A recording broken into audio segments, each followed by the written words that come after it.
안녕하세요. 화학원 시간입니다. 러브 엔트로피 잘 보고 오셨죠? 자, 러브 엔트로피의 화학 장면 다시 한번 볼까요? 뭐? 떡볶이 먹으러 가자고. 전성기가. 응?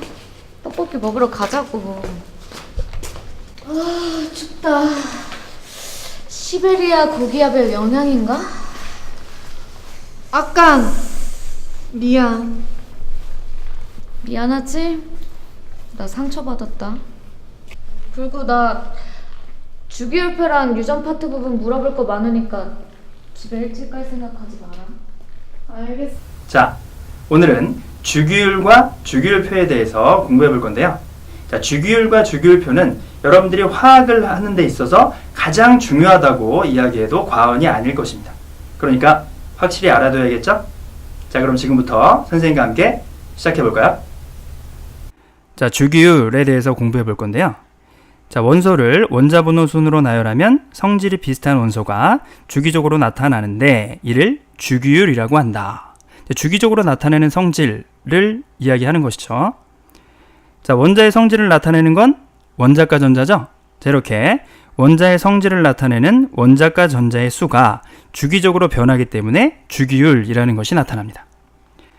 자, 핵이 있고 전자가 그 주위를 돌고 있죠. 원자는 이렇게 가장 바깥 전자 껍질에서 돌고 있는 전자를 우리는 원자과 전자라고 부르고, 이건 이렇게 여러 개의 원자과 전자로 구성되어 있을 수 있습니다. 그리고 원자과 전자는 그렇죠. 마지막 전자 껍질에 있는 최각 전자는 8개까지밖에 찰 수 없죠. 그래서 그 다음 전자 껍질로 전이 되면 마지막 전자 껍질에 있는 이 전자가 원자과 전자가 되는 것이죠. 그래서 원자과 전자는 1개일 수도 있고 2개일 수도 있고 3개일 수도 있고 이렇게 8개까지의 원자과 전자가 존재하게 됩니다. 자, 이런 원자과 전자는 원자과 전자가 1개인 원소들은 화학적 성질이 비슷할 거고 2개인 원소들은 또 화학적 성질이 비슷하게 나타나겠죠? 자, 이렇게 화학적 성질이 비슷하게 나타나는 원소들이 주기성을 띠면서 나타나는 것, 이걸 주기율이라고 부르는 것이죠. 자, 그럼 주기율표에 대해서 공부해 볼까요? 자, 현대의 주기율표는 원소를 원자번호 순으로 배열하여, 원자번호 순이니까 뭐죠? 그렇죠. 양성자수를 의미하죠. 자, 양성자수 순으로 배열하여 화학적 성질이 같은 원소가 같은 세로줄에 위치하도록 만든 표입니다. 자, 우리가 쓰는 현대의 주기율표는 모즐리라는 사람의 주기율표를 근간으로 하고 있죠. 자, 주기율표의 변천사는 수업 시간에 자세히 배웠기 때문에 보충 수업 시간에는 다루지 않겠습니다. 자, 그럼 주기율표를 한번 해석해 볼까요? 자, 주기율표는 일단 세로줄이 족이라고 부르죠. 같은 종족이라고 생각하시면 됩니다.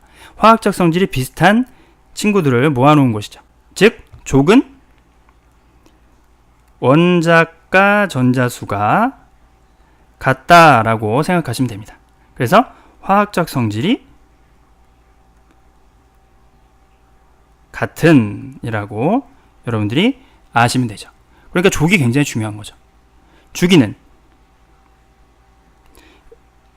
여러분들이 이 같은 주기에 있는 원소들을 오비탈로 쭉 그려보면 금방 알 수 있죠.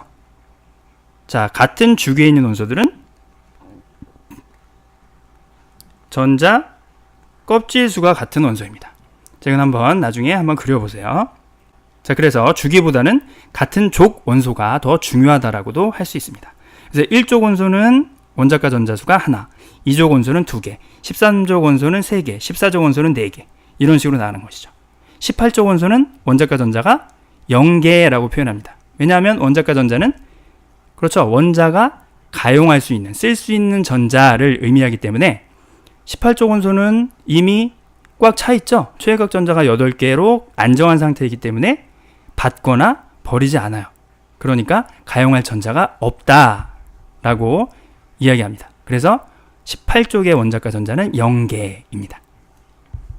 자, 이제 주기적 성질에 대해서 한번 알아볼 건데요. 여러분들이 주기적 성질을 이해하기 위해서는 첫 번째로 원자 반지름의 개념을 알아야 합니다. 자, 그럼 원자 반지름이란 무엇이냐? 여러분들 교재에 있는 것처럼 핵으로부터 멀리 떨어져 있어도 전자가 발견될 확률이 0이 아니기 때문에 인접한 두 원자의 원자핵 사이의 거리의 반을 우리는 원자 반지름이라고 부릅니다. 자, 그래서 나트륨 같은 경우는 나트륨과 가장 인접한 나트륨 간의 핵 간 거리의 절반, 이걸 원자 반지름, 나트륨의 원자 반지름이라고 부르고, 염소 같은 경우는 그렇죠, Cl2로 존재하죠. 이렇게 공유결합을 하는 이원자 분자로 공유결합을 하고 있을 때의 핵 간 거리의 절반을 우리는 원자 반지름이라고 부르는 것이죠. 자, 그럼 원자 반지름에 영향을 주는 요인을 한번 살펴볼까요? 자, 첫 번째로 여러분들이 봐야 하는 게 전자 껍질 수입니다. 자, 전자 껍질 수가 많으면, 그렇죠, 전자 껍질 수가 많아지면 당연히 크기는 커지게 되겠죠. 그러니까 전자 껍질 수와 원자 반지름은 비례하는 것입니다. 그래서 여러분들 거기 그 교재에 보는 것과 마찬가지로 전자 껍질이 한 개인 원소랑 전자 껍질이 두 개인 원소랑 비교하면 당연히 두 개인 원소가 크기가 더 크게 되겠죠. 자, 원자 반지름에 영향을 주는 요인 두 번째는 바로 유효 핵전하입니다. 자, 유효 핵전하라는 것은 핵이 전자를 얼마나 세게 당기고 있느냐를 실질적인 값으로 나타낸 수치인데요. 자, 유효 핵전하가 크면 클수록 전자를 세게 당긴다는 거니까, 그렇죠, 크기는 작아지게 되는 것입니다. 그래서 유효 핵전하와 원자 반지름은 반비례 관계에 있는 것이죠. 그럼 유효 핵전하는 어떤 것에 영향을 받을까요? 그렇죠, 양성자 수와 전자들 간의 가리움 효과에 영향을 받습니다.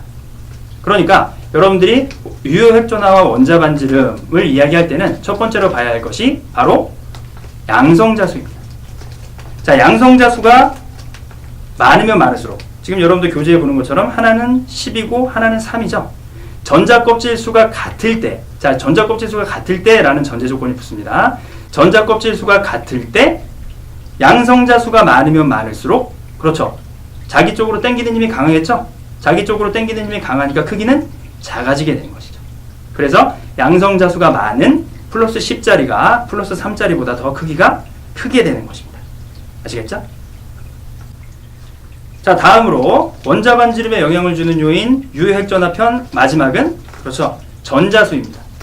자, 전자수가 많으면 많을수록, 자, 핵이 마지막 전자를 당기는데 앞에 전자가 굉장히 많으면 당기기가 힘들겠죠? 앞에 전자들이 가리고 있으니까.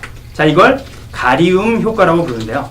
전자수가 이렇게 전자 껍질 수도 같고 양성자 수도 같을 때 전자수가 많으면 가리움 효과 때문에 핵이 전자를, 마지막 전자를 잘 당겨오지 못합니다. 잘 당겨오지 못하면 크기는, 그렇죠, 커지게 되는 것이죠. 즉, 전자가 많으면 가리움 효과가 커지기 때문에 원자의 크기는 커지게 되는 것이죠. 그래서 여러분들 보는 것처럼 전자가 9개 있는 것보다 10개 있는 게 크기가 더 크게 되는 것입니다. 자, 이제 이온 반지름을 한번 살펴볼 건데요. 자, 이온 반지름 중에 음이온은 원자보다 크다라고 되어 있죠. 자, 이건 여러분들 교재에 나와 있는 물질로 설명할 수 있습니다. 자, 교재에 나와 있는 물질은, 그렇죠, 양성자가 9니까 플루오르겠죠. 그런데 왼쪽에 있는 건 전자가 9개니까 플루오르고, 오른쪽에 있는 건 전자가, 그렇죠, 1개 더 받은 플루오르 음이온입니다. 자, 그럼 플루오르와 플루오르 음이온을 비교하면, 자, 플루오르와 플루오르 음이온은 전자 껍질 수가 다 2개죠. 2개로 동일하기 때문에 그 다음에 봐야 될 건, 그렇죠, 양성자 수입니다. 자, 양성자 수가 플루오르는 9개고 플루오르 이온은, 그렇죠, 얘도 9개죠. 그러니까 양성자 수로도 비교할 수 없죠.